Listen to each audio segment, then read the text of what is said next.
네, 오늘 말씀은 고난 중에서도 즐거움을 주시는 하나님이라는 제목으로 오늘 시편 말씀 살펴보도록 하겠습니다.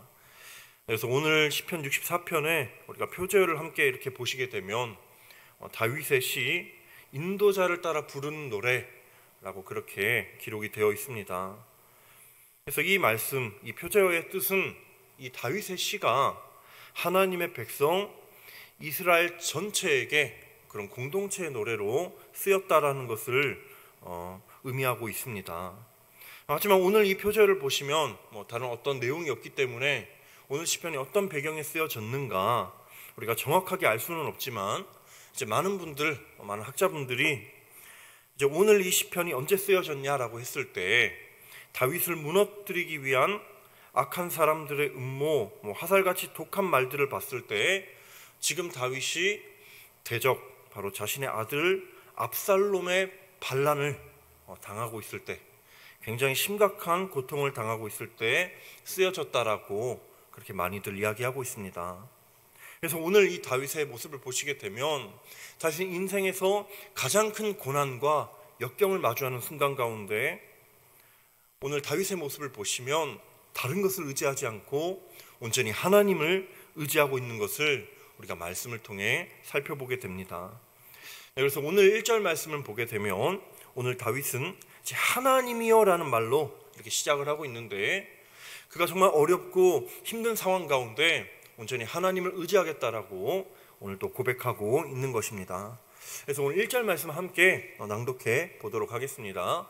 시작. 하나님이여 내가 근심하는 소리를 들으시고 원수의 두려움에서 나의 생명을 보존하소서. 아멘. 자, 오늘 이 1절 말씀을 보시게 되면 오늘 다윗은 하나님께서 다윗 자신이 근심하는 소리를 들어주시기를 오늘 이렇게 간구하고 있습니다. 자, 여기서 이제 근심이라고 하는 것은요, 마음속에서부터 자신의 삶을 짓누르고 억누르는 것, 억압하는 것을 나타내는 말인데 지금 다윗에게 있어서 자신을 짓누르는 것이 뭐냐라고 했을 때 지금 원수의 공격과 대적으로부터 오는 두려움이 바로 다윗의 마음을 짓누르는 굉장히 큰 두려움이었습니다. 그래서 오늘 말씀을 보시게 되면 다윗은 이 원수들로 인해서 굉장히 큰 위기와 그런 목숨의 위기들을 보내야 됐던 것을 우리가 이 말씀을 통해 살펴보게 됩니다. 자, 그런데 오늘 이 다윗의 모습을 보시게 되면 오늘 다윗은 굉장히 절망적인 상황에 처했지만 자신의 아들 압살롬에게 쫓겨다니는 상황 가운데 있지만 그럼에도 불구하고 오늘 다윗은 아주 중요한 사실 한 가지를 정확하게 알고 있었습니다. 그것은 바로 원수로부터 오는 어려움, 두려움, 정말 내가 스스로 헤쳐나가기 어려운 이 모든 역경과 한난은 지금 나 자신에게 해결책이 달려있는 것이 아니라 온전히 하나님께 이 모든 문제의 해결책이 달려있다는 것을 오늘 정확하게 알고 있었다라는 것입니다. 그래서 오늘 다윗의 모습을 보시게 되면 정말 피난처이신 하나님 앞에 내가 정말 간절히 기도하면, 간절히 의지하면 하나님께서 그 간구하는 기도를 들으사 자신의 이 모든 문제들, 모든 두려움으로부터 하나님이 벗어나게 해주실 것을 정확하게 알고 있었던 것입니다. 그래서 오늘 말씀 보시면 다윗은 하나님이여 내 정말 간구하는 이 소리, 근심하는 내 소리를 들어주시옵소서라고 그렇게 고백하면서 지금 하나님께서 내 모든 두려움을 해결해 주실 수 있는 유일한 분이십니다라는 오늘 확신을 가지고 오늘 하나님 앞에 기도하고 있는 것입니다.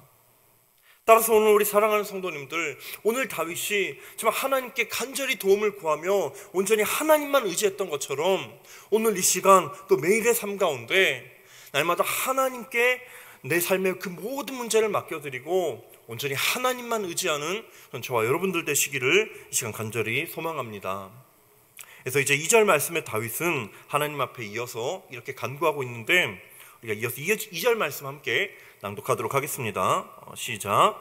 주는 악을 꾀하는 자들의 음모에서 나를 숨겨주시고 악을 행하는 자들의 소동에서 나를 감추어 주소서. 아멘. 자, 당시 이제 압살롬을 비롯해서 다윗의 반대편에 있는 이 모든 대적들은 어떻게든 다윗을 잡기 위해서 음모를 꾀하고 아주 굉장히 치밀한 방법을 사용했습니다. 그래서 이 모든 방법들은 다윗으로 하여금 빠져나갈 구멍이 도저히 보이지 않는 굉장히 큰 위기를 가져다 준 것을 우리가 이 말씀을 통해 보게 됩니다.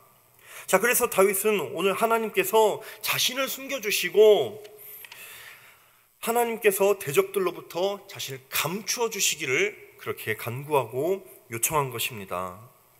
자, 이처럼 우리 사랑하는 성도님들, 오늘 다윗을 공격하는 이 대적들의 공격, 이것은 너무나도 매섭고 너무나도 이기기 힘든 고난이었습니다. 이 모든 어려움들은 하나님의 도우심이 없이는 도저히 극복할 수 없는 굉장히 매서운 공격이었다라는 것입니다.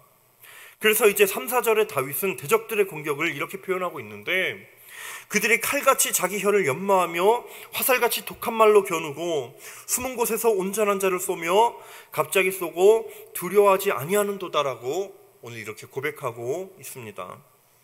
자, 여기서 다윗은 대적들의 공격, 다윗을 공격하는 혀, 즉 말에 대해서 이제 칼과 화살이라는 표현을 이렇게 사용하고 있습니다. 얼마나 이들의 말이 날카로운지, 날카로운 칼처럼 다윗을 막 찌르고 화살과 같이 다윗의 마음을 쑤신다라고 오늘 이렇게 고백하고 있는 것입니다. 얼마나 이들이 다윗을 악의적으로 공격하고 험담을 했는가. 다윗에게 있어서 이 대적들의 공격이 정말 날카로운 칼과 화살처럼 매일의 그 삶을 너무나도 고통스럽게 했다라는 것입니다. 자, 그러면서도 이제 4절 말씀 끝에 보시면 이제 갑자기 쏘고 두려워하지 아니하는도다라고 다윗이 말씀하고 있는데, 자, 오늘 이 말씀 보시면 다윗을 대적하는 사람들이 악을 행하는 일에 있어서 조금도 거리낌이 없이, 양심의 가책이 없이 다윗을 공격했다라는 것입니다. 자, 오늘 이들의 모습을 보시게 되면요, 이들이 악을 행하면서도 이것이 자신의 잘못이라는 것을, 자신들의 잘못이라는 것을 자각하지 못하는, 죄를 죄라고 깨닫지 못하는 너무나도 안타까운 모습을 보이고 있습니다. 마치 악을 행하는 것이 당연한 일인 것처럼, 정당한 일인 것처럼 이들이 여기는 것을 이 말씀을 통해 보게 됩니다. 자, 그래서 다윗은 이 5절 6절 말씀을 통해서 악인들의 이러한 태도를 오늘 이렇게 말씀하고 있습니다. 함께 또 낭독하도록 하겠습니다. 시작. 그들은 악한 목적으로 서로를 서로 격려하며 남몰래 올무놓기를 함께 의논하고 하는 말이, 누가 우리를 보리오 하며 그들은 죄악을 꾸미며 이르기를 우리가 묘책을 찾았다 하나니 각 사람의 속뜻과 마음이 깊도다. 아멘. 자, 오늘 다윗의 대적들의 모습을 우리가 이 말씀을 통해 살펴보시게 되면, 먼저 이들은 악을 저지르면서 서로 격려했다라고 다윗이 고백하고 있습니다. 자, 이것은 무엇을 의미한다고 볼 수 있습니까? 바로 이들이 악한 일을 서로 합리화하면서 서로 이 악한 일이 옳은 것처럼 서로 격려하고 정당화했다라는 것이죠. 자, 그러면서 몰래 올무를 놓기를 함께 의논했다라고 하는데, 자, 여기서 올무는 무엇이냐면 바로 짐승을 포박할 때 사용하는 그런 도구입니다. 자, 한마디로 이것은요, 대적들이 다윗을 어떻게 여겼냐라고 했을 때 마치 다윗을 왕으로 여긴 것이 아니라 짐승처럼 여기고, 짐승인 다윗을 잡기 위해 무슨 짓이든 거리낌 없이 정당화했다라는 것을 오늘 말씀이 뜻하고 있는 것입니다. 그러면서 이들의 태도가 얼마나 뻔뻔한지 모릅니다. 이렇게 하나님이 택하신 이 왕을 잡아들이는 일에 있어서, 이 악을 행하는 일에 있어서 아주 당당히 말하면서 누가 우리를 보리오라고 그렇게 오늘 말하고 있는 것입니다.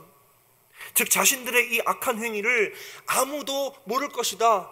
우리가 정말 이렇게 힘이 세고 강한데 누가 우리를 심판할 수 있겠냐, 누가 우리의 행동을 알 수 있겠냐라고 그렇게 교만하며 생각하고 있는 것입니다. 이는 얼마나 어리석은 생각인지 모릅니다. 이들의 죄악을 하나님께서 다 보고 계신데도 불구하고 이들은 이 모든 계책을, 이 악한 일들을 아무도 모를 것이다라고 완전히 착각하고 있는 것입니다. 그러면서 이 악한 일들을 다윗의 대적들은 이것이 바로 묘책이다, 우리의 정말 지혜로운 묘책이다라고 생각을 하고 있는 것입니다. 자, 그런데 사랑하는 성도님들, 이런 악한 자들의 계획은 결국 어떻게 됩니까? 바로 크고 높으신 하나님 앞에 완전히 다 무너지게 되는 것입니다. 이들의 계획이 자신들이 생각했을 때는 아무도 모르고 영원한 계획이라고 생각할지라도 이 모든 악한 계획들은 정의와 공의의 하나님 앞에 모두 다 무너지게 되는 것입니다. 그래서 오늘 다윗의 고백을 보시게 되면 대적들의 매서운 공격이 이어지는 가운데서도 하나님이 이들의 모든 계획을 다 엎어주시고 화살을 쏘아 무너뜨리실 것이다라고 확신하고 있는 것입니다. 그래서 오늘 7절 8절 말씀을 함께 낭독하도록 하겠습니다. 시작. 그러나 하나님이 그들을 쏘시리니 그들이 갑자기 화살에 상하리로다. 이러므로 그들이 엎드러지리니 그들의 혀가 그들을 헤αμ이라. 그들을 보는 자가 다 머리를 흔들리로다. 아멘. 자, 이처럼 우리 사랑하는 성도님들, 오늘 다윗이 그러나 하나님이 그들을 쏘시리니 라고 고백하고 있는 것처럼 오늘 하나님께서 다윗과 함께 계시기 때문에 그 모든 상황이 다 반전이 되어서 악한 대적들이 완전히 무너지게 되는 것입니다. 대적들이 자랑했던 그 모함한 입술은 오히려 자신들을 상하게 하는 독이 되었고 하나님이 갑자기 쏘시는 그 화살 앞에 그들의 모든 계획이 산산조각이 나게 된 것입니다. 자, 지금 다윗의 대적하는 아들 압살롬과 그리고 그를 돕는 모사 아히도벨이라는 그 사람이 있었습니다. 그런데 이 모사 아히도벨을 보시게 되면 얼마나 그 전략이 뛰어났는지 모릅니다.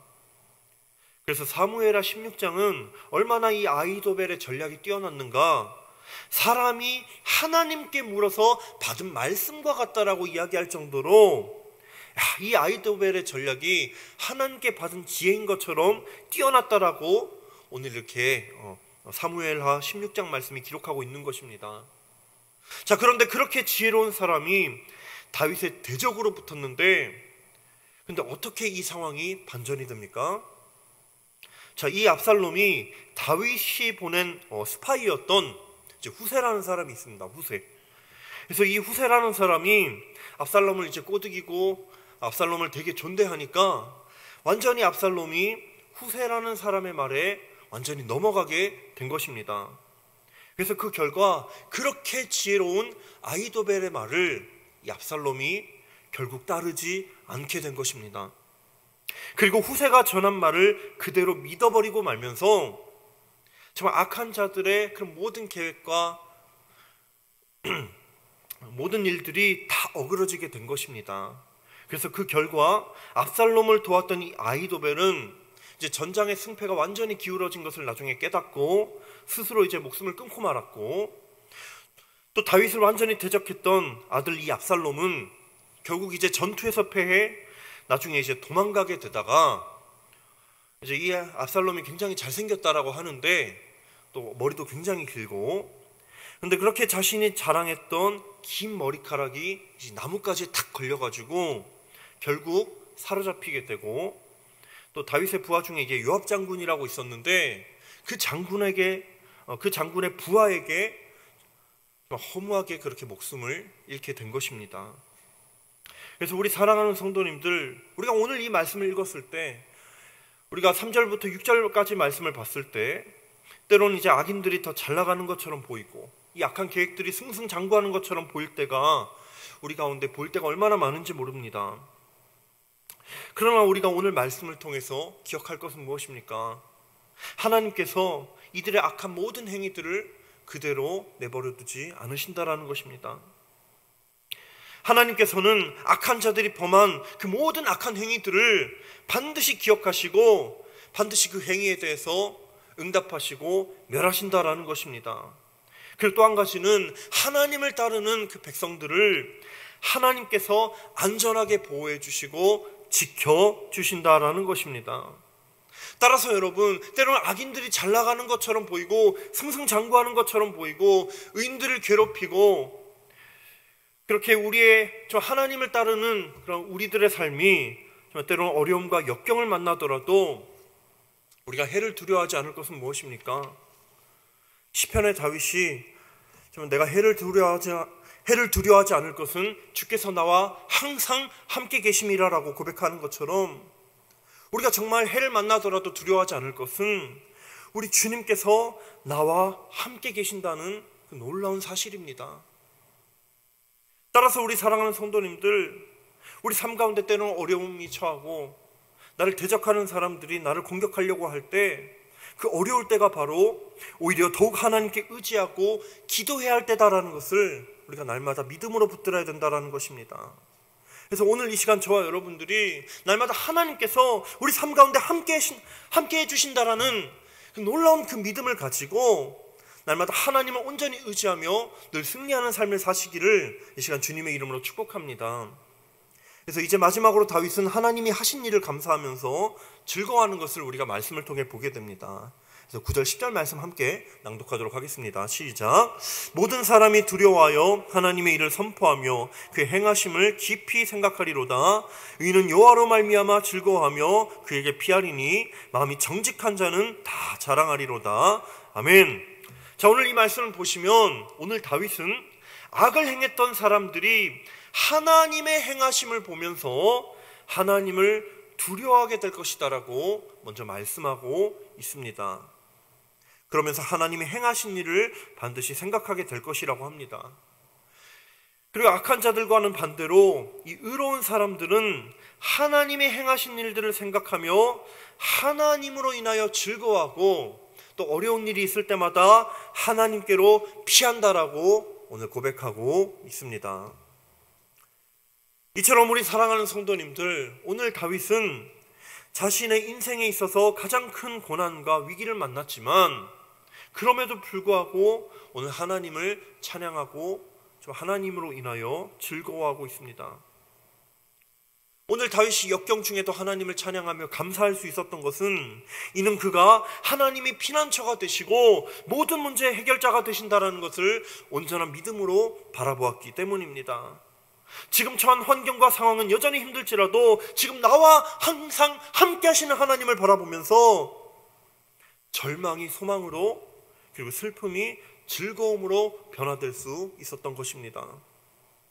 그래서 우리 사랑하는 성도님들, 오늘 다윗이 하나님이 항상 함께 하신다는 그 믿음을 가지고 하나님을 온전히 의지하고 또 하나님으로부터 오는 그 즐거움을 오늘 이 시간 누리고 있는 것처럼 저 우리 성도님들이 지금까지 우리의 삶을 인도해 주신 하나님께서 앞으로의 삶 가운데서도 늘 함께 하신다는 그 믿음을 가지고 우리가 어려움 가운데 더욱 하나님을 의지하고 하나님만이 주실 수 있는 평강과 즐거움을 이 시간 누리시기를 주님의 이름으로 축복합니다.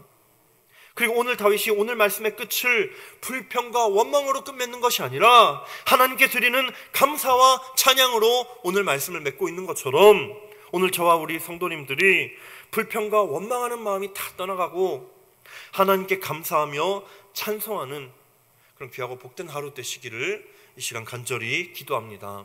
그래서 이 시간 두 가지 함께 기도 드리도록 하겠습니다.